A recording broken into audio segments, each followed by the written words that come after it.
నేను 1,00,000 సార్లు చెప్పా. ఈవెన్ డిబేట్స్ అప్పుడు కూడా నేను అదే చెప్పా. రాజధాని ఏది మంది, రాజధాని ఏది మంది అంటే హైదరాబాద్ మన రాజధాని. సంతకాలు పెట్టి వచ్చింది మీరు అందరే, జై కొట్టింది చీ కొట్టింది మీరే, వీళ్ళే కదా.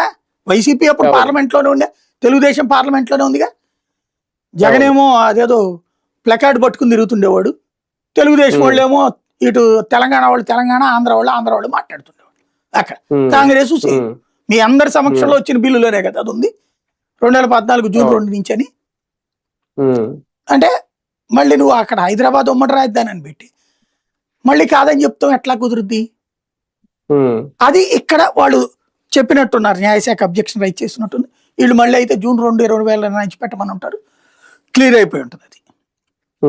మేబీ ఈ సెషన్ వచ్చే సెషన్, ఈనాడు చూస్తే వచ్చే సెషన్ నుంచి అని ఉంది, జ్యోతి చూస్తే ఈ సెషన్ లోనే అని ఉంది.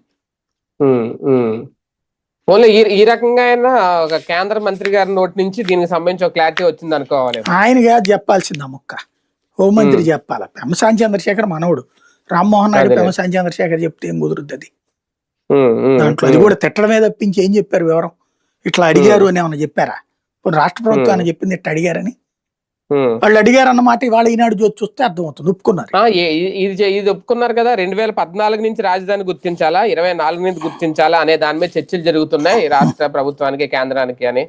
అంటే అది నిజమని ఈయన ఒప్పుకున్నట్టే కదా, అంతే కేంద్ర సహాయ శాఖ మంత్రి హోదా. అది మరి అది ఫెయిల్ కదా, తెలుగుదేశం అనుకూల మీడియా ఫెయిల్, దాంట్లో వైసీపీ అనుకూల మీడియా సక్సెస్ అయింది. సమాచారాన్ని సేకరించడం, రిపోర్టర్లను అభినందించాలి ఆ విషయంలో.